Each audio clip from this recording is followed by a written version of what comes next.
वक्रतुण्ड महाकाय सूर्यकोटि समप्रभ निर्विघ्नं कुरु मे देव सर्वकार्येषु सर्वदा। जब रात होती है तो हम एक दिया जला लेते हैं और उसी रोशनी में खुद को महफूज समझते हैं, मगर उस रोशनी के परे जो अंधेरा है वो अपने अंदर बहुत सारी कहानियां समेटे हुए है और इन्हीं कहानियों को आपको लेकर आता है रात के अंधेरे में।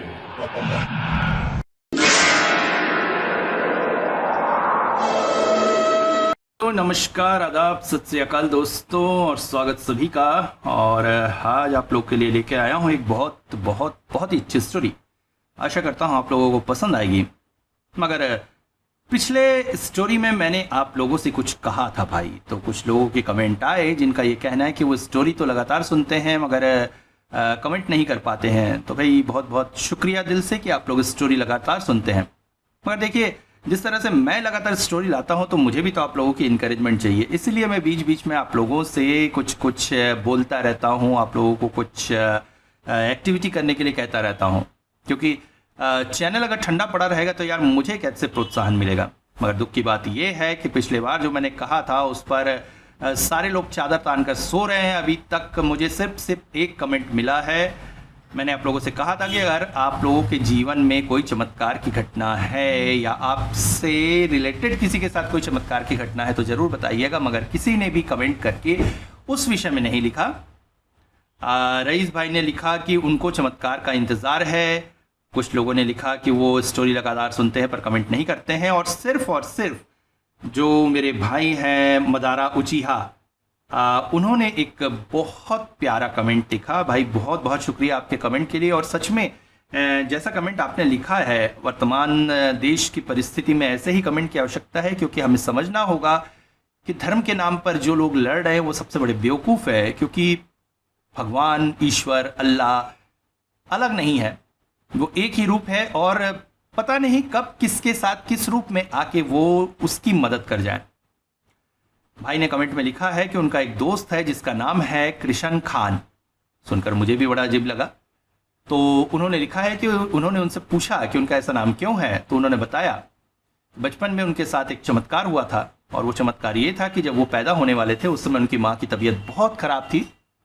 एक दिन अचानक सपने में उन्होंने देखा कि भगवान कृष्ण उनके सर के पास बैठे हुए हैं और उनके बालों को सहला रहे हैं। और जब उनकी नींद टूटी तो वो बड़ी आश्चर्यचकित हुई, और इसके बाद आश्चर्यजनक तौर से उनकी तबीयत धीरे धीरे ठीक होने लगी और फिर वो पूरी तरह से ठीक हो गई। तो इसको उन्होंने अपने जीवन का एक चमत्कार माना, और इस चमत्कार की वजह से उनका नाम जो है ये रखा गया। भाई आपका बहुत बहुत शुक्रिया। कम से कम आपने मेरे कहने पे मुझे अपना मानकर मेरे प्रोत्साहन के लिए एक कमेंट भेजा, और बहुत प्यारा लगा भाई। आज देश में लोग अल्लाह के नाम पे, भगवान के नाम पे लड़ रहे हैं, एक दूसरे के धर्मों का अपमान कर रहे हैं, हिंदू धर्म का मजाक उड़ाया जा रहा है, मगर वो ये नहीं जानते हैं कि जो अल्लाह उनकी मदद कर रहा है वो कभी भगवान से नहीं लड़ेगा। अगर वो भगवान का अपमान कर रहे हैं तो अल्लाह उनको सजा देगा। और इस बात का प्रमाण आप खुद देख रहे हैं कि आज हजारों हजार झुग्गी झोपड़ियाँ तोड़ी जा रही है और लोगों की संपत्तियाँ जब्त की जा रही है। लोग छाती फाड़ फाड़ कर चिल्ला रहे हैं कि हम मुसलमान हैं इसलिए हमारे साथ ऐसा किया जा रहा है, मगर सच्चाई यही है कि अगर तुम्हारा अल्लाह तुम्हारे साथ होता तो वो आकर तुम्हारी मदद करता। तुमने ज्ञानवापी में शिव का अपमान किया, देखो तुम लोगों को कैसी बम्बू हो रही है। मैं ये नहीं कहता कि अच्छी बात हो रही है, किसी भी धर्म का अपमान करना सही नहीं है। चाहिए अगर आप हिंदू हैं और मुस्लिम धर्म का अपमान कर रहे हैं तो याद रखिए भगवान आपको सजा देगा। भगवान नहीं चाहता है कि अपमान किया जाए, क्योंकि ऐसी शक्तियाँ ये जो होती है बहुत बड़ी शक्तियाँ होती है, और ऐसी बड़ी शक्तियों का अपमान करना बिल्कुल भी सही नहीं है। एक दूसरे के धर्मों का अपमान करना बिल्कुल भी सही नहीं है, क्योंकि चाहे जो भी है, अगर वो अलग अलग है तो भी उन्होंने मिलकर ही आपको इस संसार में लाया है। अगर वो एक है तो फिर कहना ही क्या। कभी आपने देखा है कि मंदिर के भगवान आपस में लड़ते हैं? अब उस दिन ही एक मैं बात देख रहा था, उसमें कहा गया था कि हिंदू धर्म में 33 करोड़ भगवान है। लोग हंसते हैं इस बात पर, भगवान 33 करोड़ है, मगर कभी आपने देखा हमारे कोई भी भगवान आपस में लड़ते हुए दिखे हो? मगर जिनके एक भगवान है वो सारी दुनिया से लड़ रहे हैं कि हमारा भगवान ही असली है, तुम उसे मानो, और चिल्ला चिल्ला कर कहते हैं कि एक दिन पूरा विश्व हमारे धर्म को मानेगा। हिंदू धर्म कभी नहीं कहता है कि हमारे धर्म को माना जाएगा, क्योंकि सत्य सनातन धर्म, देखिए जब बौद्ध धर्म नहीं था तो क्या था, जब जैन धर्म नहीं था तो क्या था, जब पारसी ईसाई धर्म नहीं था तो क्या था, जब इस्लाम नहीं था तो क्या था? दुनिया में कुछ तो था। अब कुछ लोग कहते हैं कि भाई इस्लाम 1400 साल पहले ही आया, ईसाइयत 2200 साल पहले आई, मगर उसके बाद फिर कहते नहीं, इस्लाम तो सृष्टि के आदि से था। कैसे आदि से था भैया? कैसे आदि से था? पैगंबर हजरत मोहम्मद साहब ने तो आकर इस्लाम को सबके सामने लाया, तो फिर तुम ये कैसे कह सकते कि उससे पहले भी इस्लाम था? मगर उनसे पहले क्या था? उनसे पहले कौन सा धर्म था जो माना जाता है? सिर्फ एक धर्म, जिसका आज तक उसकी आयु कोई नहीं बता पाया, और वह है सत्य सनातन धर्म। मैं यहाँ पे धार्मिक भेदभाव की बातें नहीं करूंगा। मैं सिर्फ इतना कहना चाहूंगा कि जो लोग एक दूसरे का अपमान कर रहे हैं, अपमान करना बंद कीजिए। अरे भगवान तुम लोगों में भेदभाव नहीं कर रहा। देखिए, एक मुस्लिम स्त्री को भगवान कृष्ण के दर्शन हो रहे हैं और तुम शिवलिंग का अपमान कर रहे हो, मंदिरों की मूर्तियां तोड़ रहे हो, मस्जिदों पे हमले कर रहे हो। ये सब क्या है? सुधर जाओ भाई। जब भगवान भेदभाव नहीं करते तो तुम भेदभाव करने वाले कोई नहीं हो। चलिए आज की स्टोरी शुरू करते हैं। रात के गहरे सन्नाटे में ठंडी हवा बहे चली जा रही है। आसमान में एक आधा चांद का टुकड़ा रोशनी फैला रहा है। सामने घने काले बड़े बड़े मकानों के झुंड जैसे जंगल के पेड़ खड़े हैं। शमशान की इस भूमि पर शंकर चारों तरफ नजरें डालते हुए चला जा रहा है। बीच बीच में निशाचर पक्षी पंख फैलाकर अपनी उपस्थिति का एहसास दे रहे हैं। कहीं कहीं कुछ सियारों के झुंडों की आवाज आ रही है। शंकर के पास सहारा कहने को उसके कांधे में लटके हुआ एक झोला है। शमशान के पास से बहती हुई नदी की कलकल आवाज और चारों ओर झींगुरों का भयंकर शोर उसके कानों को जैसे जैसे चीर देना चाहता है। वो नजरें आगे बढ़ाए अपने लक्ष्य की ओर बढ़ा चला जा रहा है, और आगे बढ़ने पर अचानक उसकी नजरें पड़ी एक तरफ पड़े हुए टूटी फूटी हंडिया पर कच्चे बांस, और एक तरफ मुर्दों के कपड़े लेकर कुत्तों के झुंड आपस में लड़ रहे हैं। और कुछ दूर पड़ने पर उसे लगभग भवनाशेष काली मंदिर दिखाई दी। मंदिर के चारों ओर पक्के छत से कुछ कमरे जैसे बने थे। संभवतः एक समय पूजा में उपस्थित लोगों के बैठने के लिए वो जगह रही होगी। मंदिर के ठीक सामने पहुंचने पर मूर्ति के कदमों में जलती हुई एक मोटी बाती का दिया दिखाई दिया, और इसी बाती की रोशनी से मूर्ति जगमग हो रही थी।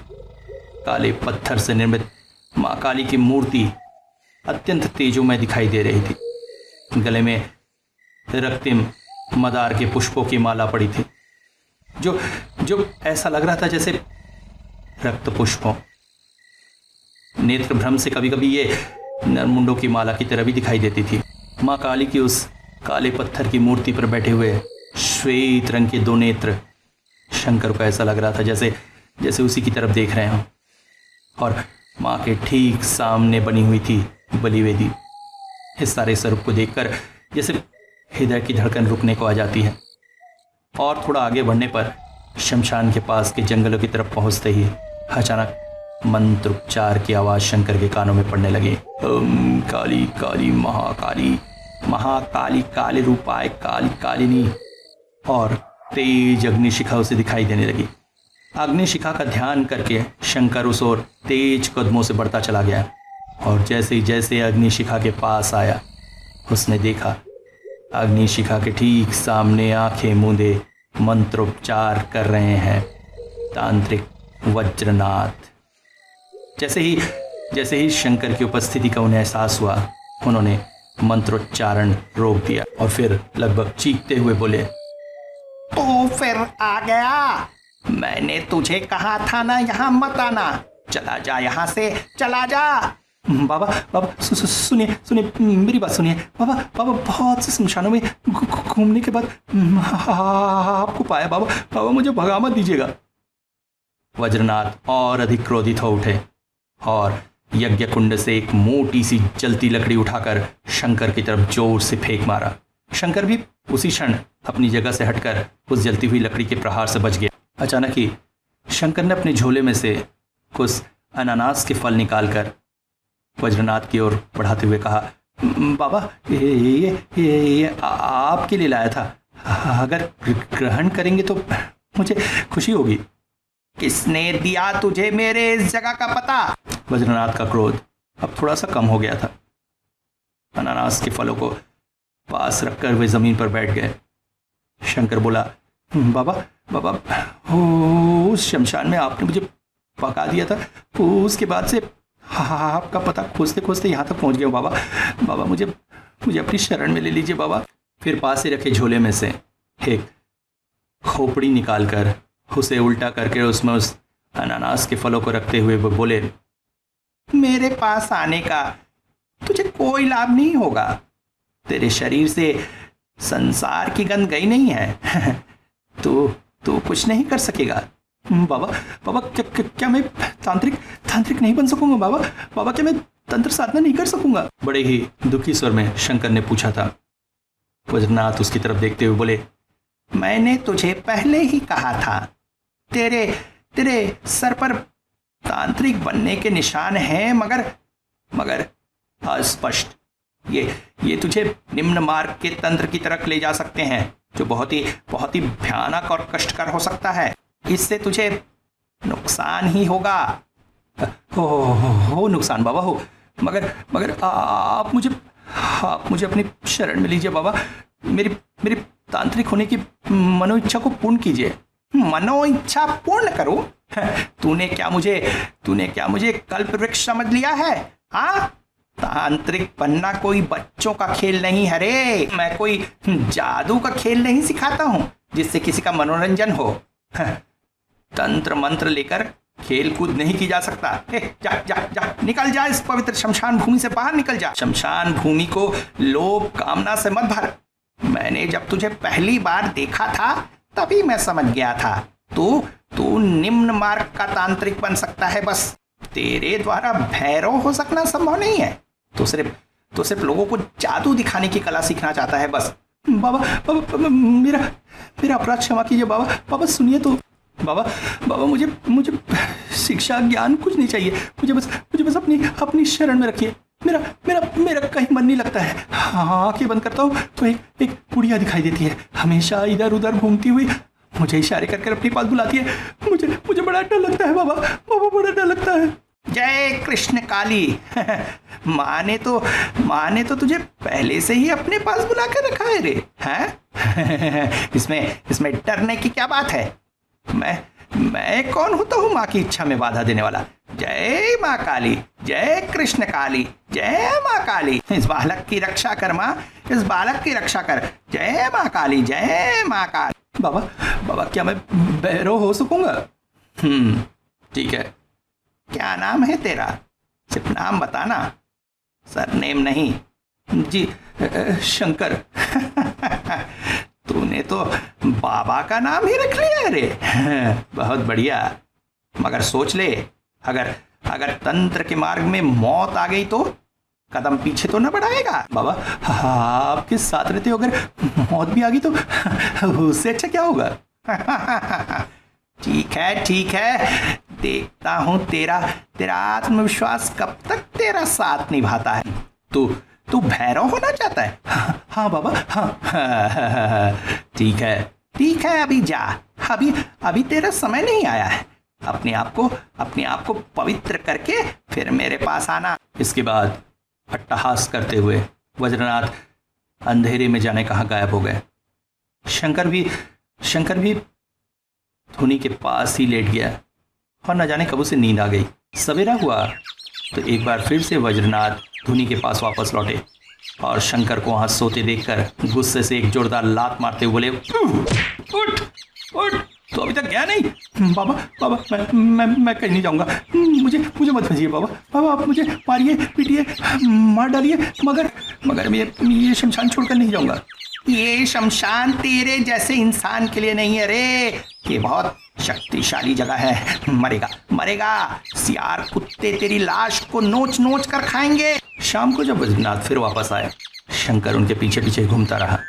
तंग होकर वो बोले, तुझे कहा था ना पवित्र हो के आना? हाँ बाबा अभी आता हूँ। कहाँ जा रहा है बेवकूफ? बाबा नदी में स्नान करने। तुझे क्या संसारी साधक बनना है? नहीं बाबा।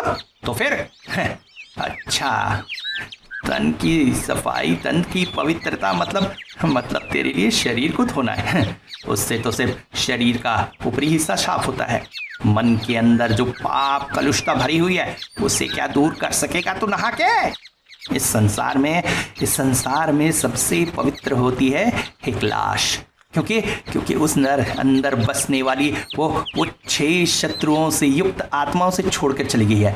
अपने आप को पवित्र करने का सबसे अच्छा साधन है एक मृतदेह है, एक लाश, क्योंकि उससे पवित्र इस संसार में कुछ भी नहीं है। लाश के साथ जितना अपनत्व बढ़ाएगा उतना पवित्र हो जाएगा। मुझे क्या करना होगा बाबा? तू अब से शमशान में रहकर लाशों को जलाने का काम करेगा, समझा? लाशों को जलाएगा तू। जा नदी के किनारे जाकर बैठ, थोड़ी देर में एक लाश बहकर आएगी, उसे उठा और फिर उसकी चिता सजाकर उसे पंच तत्वों में विलीन करने का पवित्र काम कर। जा। शंकर जाकर नदी के किनारे बैठा रहा और जब लाश उसे मिली तो उसका दाह संस्कार किया। करते करते शाम ढल गई। जब वो वापस वज्रनाथ के पास आया और बोला, बाबा मैंने सत्कर्म कर दिया है। ठीक है, अब तू जाकर आराम कर। और हाँ सुन, अपने पास से खोपड़ी में रखे हुए कुछ अनानास के टुकड़े उठाते हुए बोले, ये मेरे जूठे अनानास हैं। अब से तू रोज इन्हें ही खाएगा। तेरे के अंदर जो लोभ अहंकार है उसे पहले खत्म करना होगा। जा सो जा। शंकर मंदिर के प्रांगण में चला गया और वहां पर अनानास के टुकड़े खाकर वहीं सो गया। ऐसे ही करीब 10 दिन बीत गए। शंकर लाशों का क्रियाक्रम करता और थक हार कर जब वज्रनाथ के पास वापस आता तो जूठे अनानास के टुकड़े खाकर सो जाता। एक दिन अचानक वज्रनाथ बोले, आने वाली अमावस्या को तुझे मैं गृहस्थ जीवन से पूरी तरह से मुक्त करूंगा। तैयार रहना। संसार के प्रति जो लगाव है वो कुछ समय के लिए तेरे शरीर में रहेगा और उसके बाद होगा तेरा नया जन्म। जय कृष्ण काली, जय कृष्ण काली। माँ तुम्हारा बच्चा है भोला भाला सा, इसका अपराध मत लेना माँ।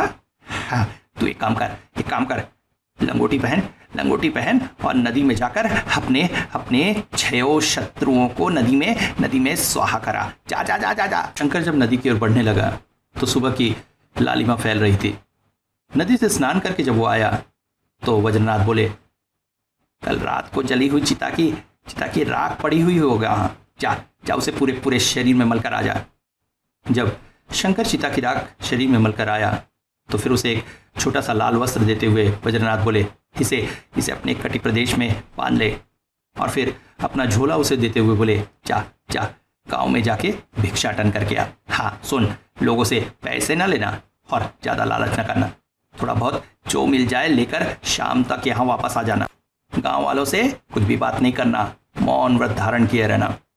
अब जा सीधे कदम चले जा, पीछे मुड़कर नहीं देखना, चुपचाप निकल जा। शंकर के वहां से जाते ही वज्रनाथ भी जंगल की तरफ गायब हो गए। दिन भर शंकर धूप में पैदल चलता हुआ गांव में घूमकर लोगों से भिक्षाटन करता रहा। सामान्य जो भी दाल चावल सब्जी वगैरह मिले उन सब का संग्रह कर शाम ढलते ढलते वो शमशान की तरफ वापस आने लगा। और तभी अचानक उसने देखा शमशान में कुछ लोग चिता सजा रहे थे। पास ही बांस पर एक लाश पड़ी हुई थी। कुछ लोग दूर नदी के उधर बैठे हुए थे। तभी शंकर का ध्यान गया वज्रनाथ की ओर। वो एकटक लाश की तरफ देखकर एक जगह बैठे हुए थे। वज्रनाथ जैसे किसी और ही दुनिया में थे। उसकी बात सुनते हुए बोले, आ गया? एक काम कर, जा आज तू खाना बना, तुझे सत्कर्म में जाने की जरूरत नहीं है। सुन, आसपास चिता की जली लकड़ी होगी, उन्हीं से खाना पकाना है। और आसपास टूटी फूटी हंडिया भी मिल जाएगी, उसमें जल्दी खाना बैठा। और सुन, आज हमारे साथ एक और अतिथि आएगा। कौन आएगा बाबा? बहुत प्रश्न करता है तू, जा जैसा कहा है वैसा कर। आज वज्रनाथ के नेत्रों की दृष्टि कुछ अजीब सी थी, जिसे देखकर शंकर जैसे भयभीत सा हो उठा। जा रहा हूं कहकर वहां से चला गया। शमशान भूमि में घूम कर उसने कुछ जली लकड़ियां और बर्तन इकट्ठे कर लिए। शंकर जब खाना पका रहा था उस समय वज्रनाथ पद्मासन में बैठकर लाश की तरफ एकटक देखे हुए थे।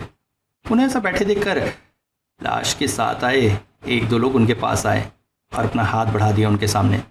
गुस्सा होकर बोले, मुझे ये सब कुछ नहीं आता है, जाओ जाओ यहाँ से। जाए? कहाँ जाए? अरे जब तक लाश का क्रियाक्रम नहीं हो जाता हम कहीं जा नहीं सकते। आपको देखकर लग रहा है आपको बहुत कुछ आता है। बाबा कुछ बताइए ना। तेरे भाग्य में बहुत तकलीफ है, अभी चला जा यहाँ से, अभी चला जा वरना बहुत मुसीबत झेलेगा। मुसीबत? कैसी मुसीबत? इस लाश को तुम लोग नहीं जला पाओगे, जाओ जाओ भाग जाओ यहाँ से, भाग जाओ, अपनी जान बचाओ। उन्होंने सोचा शायद साधु पागल है, इसलिए वहां से अपने काम में भिड़ गए। उसके बाद शंकर की तरफ देखकर बोले, अरे तेरा पकाना हुआ कि नहीं? हाँ बस हो रहा है बाबा, थोड़ा समय तो लगेगा। जल्दी कर, समय कम है हाथ में। थोड़ी देर बाद उन्होंने फिर पूछा, अरे हुआ कि नहीं? बस बाबा पानी उबल रहा है। ठीक है, जैसे ही एक उबाल आए मुझे बता देना। रात का अंधेरा चारों तरफ फैल गया है। आसमान जैसे डामर की तरह काला हुआ है, न तारे न चांद, कुछ भी नहीं दिखाई दे रहा है। नदी का पानी भी कालीमा से भर उठा है। आसमान में फैले हुए बादलों को देखकर लाश के साथ आए कुछ लोग चुपचाप अपने घरों की तरफ निकल गए। जो लोग हैं वो जल्द से जल्द अपना काम निपटाना चाह रहे हैं, मगर काम जैसे समाप्त ही नहीं हो रहा है। अचानक वज्रनाथ फिर चीख उठे, अरे तेरा हुआ कि नहीं? बस बाबा हो गया है। जय कृष्ण काली, जय कृष्ण काली। सुनते ही साथ वज्रनाथ अट्टहास कर उठे और फिर ऐसा लगा जैसे आसमान से एक तेज हवा का टुकड़ा जमीन पर उतर आया। हर तरफ सब कुछ उलट पलट होने लगा। तेज हवाओं से बड़े बड़े पेड़ जैसे जमीन की तरफ झुकने को हो रहे थे। अचानक वज्रनाथ चीखे, तू भोजन लेके माँ के मंदिर की तरफ जा, मैं आता हूँ, देरी मत कर, जा। तेज हवा के बीच गर्म हांडी को कपड़े से पकड़े हुए शंकर किसी तरह दौड़ते हुए मंदिर प्रांगण में प्रवेश हुआ और उसके साथ ही प्रकृति का तांडव शुरू हो गया। तेज बिजलियां कड़कने लगी जो गिरने लगी आसपास के पेड़ों पर। कोई पेड़ आग से धधक उठा तो कोई पेड़ दो टुकड़ा होकर जमीन पर गिर गया और उसके साथ ही शुरू हुआ तेज बारिश।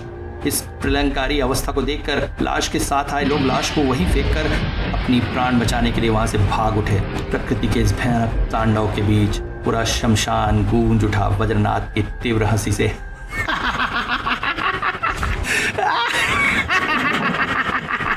यह हंसी जैसे किसी भयंकर संघर्ष पर जीत पाने की हंसी थी। दूर मंदिर प्रांगण में खड़ा शंकर भी इस हंसी की आवाज को सुनकर अंदर तक कांप उठा था। कुछ देर बाद तूफान थमा। आसपास भरे हुए पानी के ऊपर पैरों की आवाज करते हुए वज्रनाथ धीरे धीरे मंदिर प्रांगण की ओर चले आ रहे थे।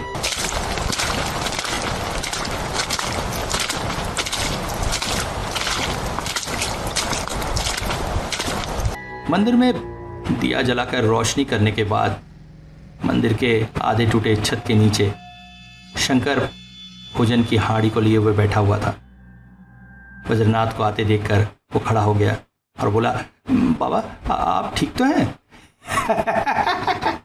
क्यों रे, डर गया था? ऐसे डरेगा तो तू भैरव कैसे होगा? शंकर चुपचाप रहा। उसके बाद वज्रनाथ फिर बोले, माँ को अभी तक भूखा रखा है, जा माँ को खाना दे आ। शंकर ने भोजन की हाड़ी में से एक टूटे हुए बर्तन में कुछ खाना निकाला और माँ काली के सामने जाकर उनको उसे अर्पित कर हाथ जोड़कर उसे खाने के लिए निवेदन करने के बाद फिर वापस लौट आया। इसके बाद शंकर दो बर्तनों में खाना निकालने लगा। अचानक वज्रनाथ चीख उठे, अरे ये क्या कर रहा है? दो के लिए क्यों? मैंने तुझसे कहा था ना हमारे साथ एक और आदमी आएगा, उसके लिए भी खाना निकाल। कौन आएगा बाबा? आएगा, थोड़ा सा सब्र तो रख, खाना निकाल के रख। वो हमारा अतिथि है रे, वो हमारा अतिथि है। शंकर और प्रश्न करके एक बर्तन में थोड़ा सा खाना निकाल कर रख दिया। शंकर जैसे ही खाना शुरू करने वाला था, अचानक उसके कानों में पड़ी बाहर के पानी पर किसी के पैरों की छप छप की आवाज।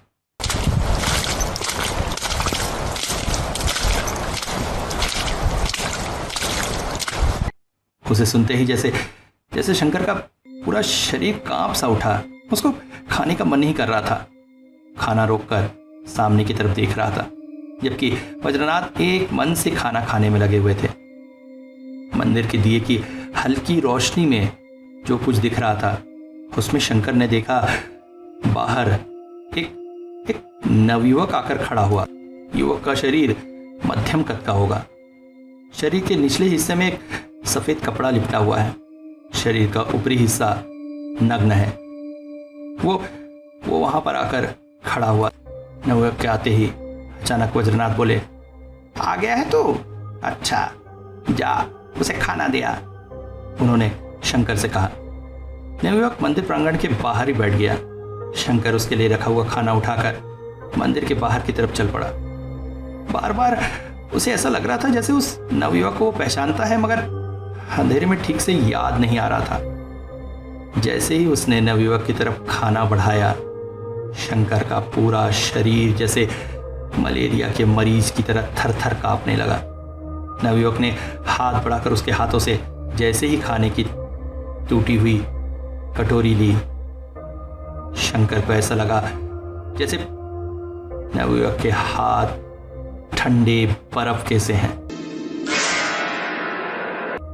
वैसे ही कांपता हुआ चुपचाप आकर अपने खाने की थाली के सामने बैठ गया। अब उसे खाने का मन नहीं कर रहा था, क्योंकि पास से देखने के बाद शंकर को पहचान में आया था कि वो नवयुवक कौन है। कुछ देर पहले उसे लाश के रूप में बांसों के ऊपर लेटा हुआ देखा था उसने।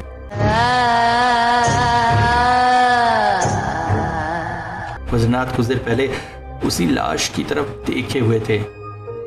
अर्थात जो इस वक्त सामने बैठा हुआ है वो जिंदा नहीं, मरा हुआ है। शंकर की इस हालत को देखकर वज्रनाथ बोल पड़े, क्यों रे, इतने से मैं डर गया और तू भैरव बनेगा? शंकर चाहकर भी कुछ बोल नहीं पा रहा था। शंकर के होंठ कांपते चले जा रहे थे। वज्रनाथ बोले, डर मत, जब तक मैं तेरे साथ हूं तेरा कोई नुकसान नहीं होगा। वो असमय मरा है, इसीलिए मैं उसकी तरफ देखे हुए था। उसकी मौत के पीछे कोई राज है, और ये राज वो हमसे कहना चाहता है। इसीलिए मैंने उसे यहाँ आने का निर्देश दिया। सामने बैठे युवक का शरीर बिल्कुल हड़बड़ी में खाना खाए चले जा रहा था। अचानक शंकर बोल पड़ा, बाबा वो तो मर चुका है, वो तो भूत है। अरे समय के सामने हम सभी तो मृत है, यही तो माँ का खेल है रे। डर मत, इस तरह का कमजोर दिल लेकर तू तंत्र के मार्ग में आगे कैसे बढ़ेगा? अचानक मृत शरीर भोजन खत्म कर,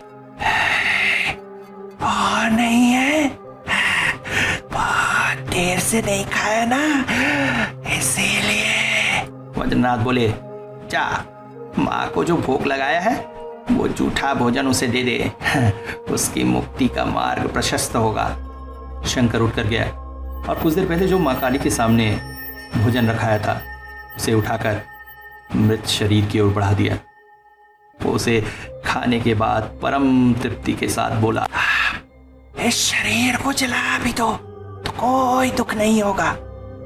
उसके बाद अचानक उस मुंह से एक लंबी सी जीभ निकलकर बर्तन को चाटने लगी। वो फिर बोल उठा, भरे पेट में चिता में चढ़ने का सुख कितनों को मिलता है।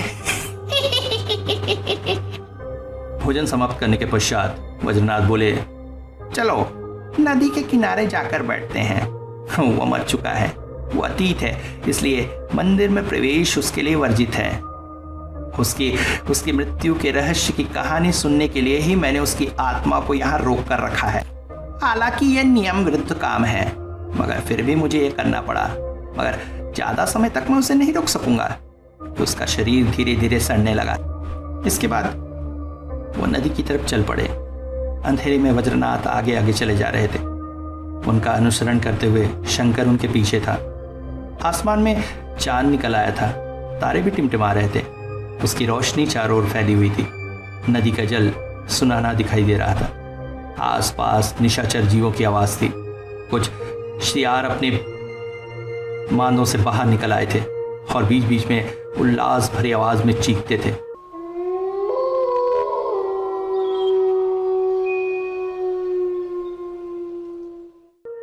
चलते चलते अचानक शंकर ने पीछे मुड़कर आती हुई लाश की तरफ देखा। ऐसा लगा जैसे जैसे चाबी भरी कोई गुड़िया उनके पीछे पीछे चल रही है। लाश के चलने की इस भंगिमा को देखकर शंकर का पूरा शरीर थरथरा रहा था। वज्रनाथ नदी की रेत पर बैठ गए। पास ही शंकर भी बैठ गया। उनसे कुछ दूरी पर नदी की तरफ मुंह करके वो लाश भी बैठ गई। वज्रनाथ बोले, जिंदा रहते हुए तेरा नाम क्या था? एक ठंडी सर्द आवाज कान में आई, रविंद्र। उसकी आवाज को सुनकर शंकर का हृदयघात जैसे बंद होने को आ रहा था। वज्रनाथ फिर बोले, तेरी मृत्यु कैसे हुई? लोभ में पड़ गया था। कैसा लोभ? वो बताने से क्या मेरी मुक्ति हो जाएगी? मैंने ही तो तुझे यहाँ पकड़ा रखा है। तेरी मुक्ति, तेरा रहना सब कुछ मुझ पर है। बहुत अच्छी तरह से समझ रहा हूं। अब मेरा शरीर धीरे धीरे नष्ट हो रहा है। अंदर परजीवियों का दल मेरा अतड़ी मांस सब कुछ खाते चले जा रहे हैं। अब मुझे मुक्ति दीजिए। तेरी लाश की तरफ देखकर ही मैं समझ गया था कि तू अब मृत्यु मरा है। कोई भयंकर शक्ति ने तुझे मारा है और इसीलिए तेरी आत्मा मुक्त नहीं हो पाई है। वो शमशान में ही घूमती फिर रही थी। और तुझसे मैं वो सच्चाई जानना चाहता हूँ, क्योंकि जब तक तू ये कहेगा नहीं तेरी आत्मा को मुक्ति नहीं मिलेगी।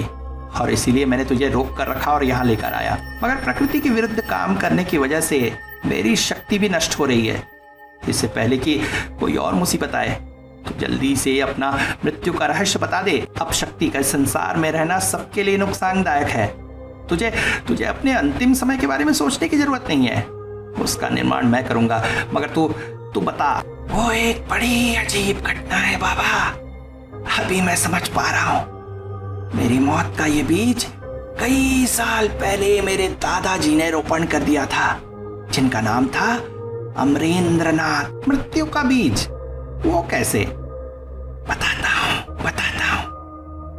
मेरे दादाजी घुमंतु स्वभाव के थे। वैसे वो पोस्ट ऑफिस में काम करते थे, मगर रिटायरमेंट के बाद उन्होंने अपना जीवन घूमने फिरने में ही बिताया। और इसी घूमने फिरने के दौरान वो किताबें लिखते थे। वो किताबें बहुत अच्छी बिकती थी, क्योंकि उन किताबों का विषय होता था उनके घूमने के समय देखी हुई चीजें। मतलब वो किसी अलौकिक घटना के बारे में पता लगाते और वहां जाकर पूरी खोज खबर करके उसके ऊपर किताब लिखते हैं।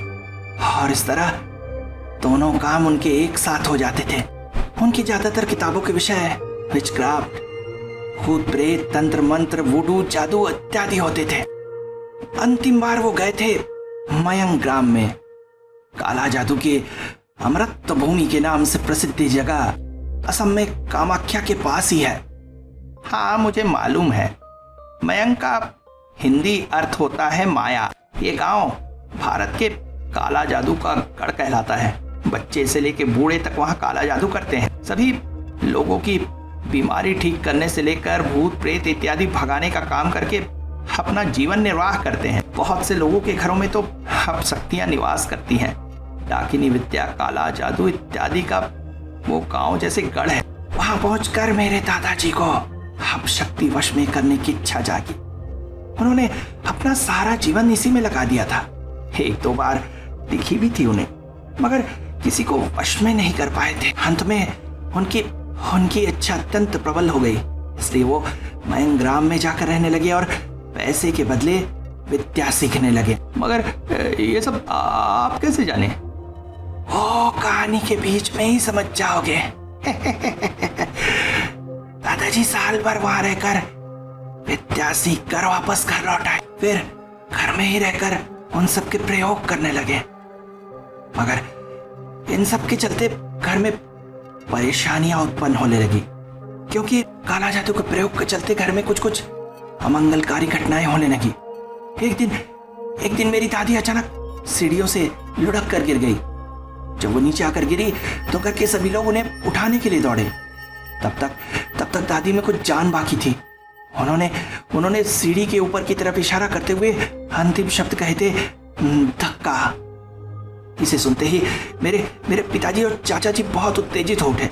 उन्होंने इसका कारण यही लगाया कि जरूर किसी अपशक्ति ने दादी को सीढ़ियों से धक्का दिया है। इसके लिए उन्होंने दादाजी का विरोध भी करना शुरू कर दिया, मगर दादाजी ने इसे सिर्फ कोरी कब कहकर टाल दिया। मगर घटना यहां तक नहीं रुकी। अचानक एक दिन मेरे पिताजी और चाचा जी का बहुत भयानक एक्सीडेंट हो गया। उसके बाद भी दादाजी नहीं रुके। फिर धीरे धीरे दादाजी का स्वभाव जैसे बदलने लगा। वो अपने कमरे में ही रहने लगे। हाँ, वहां से बाहर नहीं निकलते थे। अक्सर उन्हें कमरे के अंदर किसी से बातचीत करते हुए सुना जाता था। और एक दिन सुबह उठकर सबने देखा दादाजी कहीं चले गए हैं। उनका कमरा खुला था। बहुत खोजबीन करने की कोशिश की गई, मगर दादाजी का कुछ भी पता नहीं चला। उसके बाद पिताजी और चाचा जी ने मिलकर उस कमरे को ताला लगाकर हमेशा के लिए बंद कर दिया। वो कमरा हम सबके लिए एक डर का पर्याय बन गया था। मगर इसके बाद भी हमारी परेशानियां समाप्त नहीं हुई। चाचा जी और पिताजी जीवन में कभी भी तरक्की नहीं कर पाए। कई तरह के व्यापार काम किए, मगर कुछ में भी सफलता नहीं मिली। फिर एक दिन मेरे पिताजी की मृत्यु हो गई। उसके कुछ ही समय बाद मां की भी मृत्यु हो गई। मेरे चाचा जी भी बहुत तकलीफ भोगकर मृत्यु को प्राप्त हुए। अब संसार मेरे हाथों में था।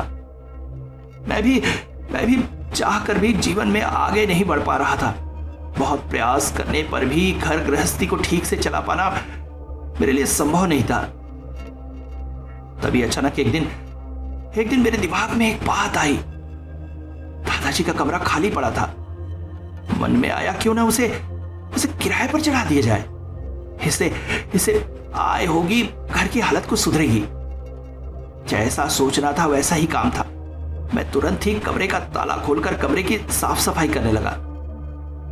कमरे में ऐसा कुछ तो नहीं था, मगर मुझे वहां पर एक अलमारी मिली। मन में सोचा, किराएदार को रखना है तो अलमारी को दूसरे कमरे में शिफ्ट करना होगा। यही सोचकर मैं उस अलमारी को खोलकर देखने लगा। पहले तो मन अत्यंत भयभीत हुआ। क्या पता दादाजी का कौन सा सामान क्या उस अलमारी के अंदर होगा। पर उसे खोलते ही मुझे वहां पर ढेर सारी किताबें मिली। उन किताबों को मैं खोलकर देखने लगा। देखते देखते जैसे मैं साफ सफाई करना भूल गया। उन किताबों में अलग अलग तरह के मंत्र और हाथों की मुद्राएं थी, जिनसे समझ में आ रहा था ये सभी काला जादू की अलग अलग किताबें हैं। मेरे मन में भी उनको सीखने का लालसा जागने लगी। मैं क्यों गरीबी में जी रहा हूं? काला जादू सीखकर अब शक्ति को जगाकर मैं ढेर सारे धन का स्वामी बन सकता था। और तभी मुझे मिली वो डायरी, और वो डायरी ही सारी सर्वनाश की जड़ थी। उसमें कुछ हिंदी भाषा में ही अपशक्ति को वश में करने के सिद्धांत लिखे हुए थे। मैंने मन ही मन प्रण किया, मैं स्वयं उस अपशक्ति को जगाऊंगा। और एक दिन रात को जब मेरे पत्नी बच्चे सो रहे थे, मैं उस कमरे में चला गया और डायरी पढ़कर उसके उपचारों को करने लगा। साथ में मुझे एक झोला भी मिला था, जिसमें तंत्र मंत्र के समस्त उपकरण थे। उस रात पूरी निष्ठा के साथ जगकर मैं तंत्र मंत्र की क्रियाएं करने लगा। सफल हुआ कि नहीं पता नहीं, मगर अगली सुबह मेरी पत्नी और बच्चे को मेरी गर्दन कटी हुई लाश कमरे के अंदर मिली। इतना कहते कहते रविंद्र अपनी गर्दन को बालों से पकड़कर जमीन पर उठाकर रख दिया, और इसके साथ साथ ही उसका शरीर धम की आवाज के साथ जमीन पर गिर पड़ा। सामने का भयानक दृश्य देखकर शंकर लगभग चीख सा उठा और बेहोश होने लगा था। अचानक ही वज्रनाथ ने उसे अपने हाथों में थामा और उसके सिर पर अपने गले में पहने रुद्राक्ष की माला लगाकर बीज मंत्र का जाप करने लगे, जिसे वो संभल गया। इसके बाद रविंद्र के कटे हुए सर ने बोलना शुरू किया, मेरी मौत कैसे हुई थी ये मुझे ही नहीं पता। पुलिस भी पागल कुत्तों की तरह खोज रही है, मगर कुछ पता नहीं चल रहा है। बहुत दिनों तक मेरी लाश चीर घर में रखी हुई थी। फिर पोस्टमार्टम के बाद उन लोगों ने मेरे कटे हुए सर को शरीर के साथ सिल दिया था। लोभ में पड़कर तेरे दादाजी ने निम्न मार्ग के तंत्र शक्ति की साधना शुरू कर दी और उन्हीं के चलते तेरे घर में वो अपशक्ति वास करती थी। वो तेरे दादाजी का आदेश मानती थी। तेरे दादाजी गायब हो गए, अभी तक शायद मर भी चुके हों। मुझे लगता है वो अपशक्ति फिर से जागृत हो गई है। वो जागृत है मगर किसी के बाधा में नहीं है। ऐसा प्रेत जगत में बहुत कम होता है। वो अपनी स्वाधीनता किसी भी तरह से खोना नहीं चाहेगी, इसलिए तूने जब उसे दूसरी बार जगाया तो उसकी स्वाधीनता खत्म हो जाती, उसे तेरे वश में रहना पड़ता, और ये चीज वो कभी भी नहीं चाहती थी और इसीलिए उसने तुझे खत्म कर दिया। तेरे दादाजी मयंक से तंत्र मंत्र की शिक्षा लेकर आए थे, मगर इस मार्ग में तू बिल्कुल नया और पहली बार में ही ऐसी भयानक शक्ति को जगाने की कोशिश कर दी तूने। तुझसे बड़ा बेवकूफ और कोई नहीं। बेवकूफ है तू, बेवकूफ है तू। तुझे मारने में उसे कोई शक्ति व्यय नहीं करना पड़ा। तेरा पूरा विश्वास है तेरे दादाजी के समय से वो यही है और धीरे धीरे तेरे घर को नरक बना देगी और मार डालेगी तेरे पूरे परिवार वालों को। बाबा, मेरी पत्नी बच्चे तकलीफ में है बाबा। वो अप्रिया शक्ति उनको भी नष्ट करेगी। उनकी रक्षा कीजिए बाबा, रक्षा कीजिए। आप उन्हें बचाइए बाबा। मैं नहीं चाहता मेरे किए का फल उन्हें भुगतना पड़े और अपनी जान देनी पड़े। आप तो पिशाच सिद्ध है बाबा, आपकी शक्ति मैं महसूस कर पा रहा हूँ। उनकी रक्षा कीजिए बाबा, उनकी रक्षा कीजिए। उसकी शक्ति जाने बिना मैं तुझसे कैसे वादा कर दूं बता। मगर हाँ, आज तक मेरे पास से आकर कोई भी निराश नहीं गया है, तू भी नहीं जाएगा। मगर इस समय मुझे एक सहायक की जरूरत। मेरे ध्यान मग्न शून्य शरीर की रक्षा करने के लिए मुझे एक सहायक की जरूरत है जो उस समय मेरे काम आएगा, और इसके लिए मुझे चाहिए एक शक्तिशाली भैरव। इसके बाद वो शंकर की तरफ देखकर बोले, तेरी किस्मत में भैरव बनना लिखा है रे, वरना ये सारे योग एक साथ कैसे होते हैं। मैं तेरे मन से डर दूर करूंगा और तुझे एक शक्तिशाली भैरव बनाऊंगा। सब माँ की इच्छा है। जय कृष्ण काली, जय कृष्ण काली। इसके बाद वो कटे हुए सर की तरफ देखकर बोले, तेरा पिंडदान हो चुका है। मंदिर के उस प्रसाद को मैंने अभिमंत्रित कर रखा था, उसे खाने से ही तेरा पिंडदान हो गया है। मतलब तेरी आत्मा तो मुक्त होने आ गई है, मगर तेरे शरीर की अभी मुक्ति नहीं होगी। तो मुझे अपने घर का रास्ता बताएगा और इसके अलावा मैं तेरे शरीर को साधना में उपयोग करूंगा। ऐसा सौभाग्य सबको नहीं मिलता है रे। साधना में शरीर का दान करना 100 पुण्यों के बराबर होता है। जा, अभी तुझे वायु रूप प्रदान करता हूँ। ये शमशान भूमि में ही विचरण कर, मगर जब मुझे तेरी जरूरत होगी तो फिर से साकार रूप में मेरे सामने प्रकट होना।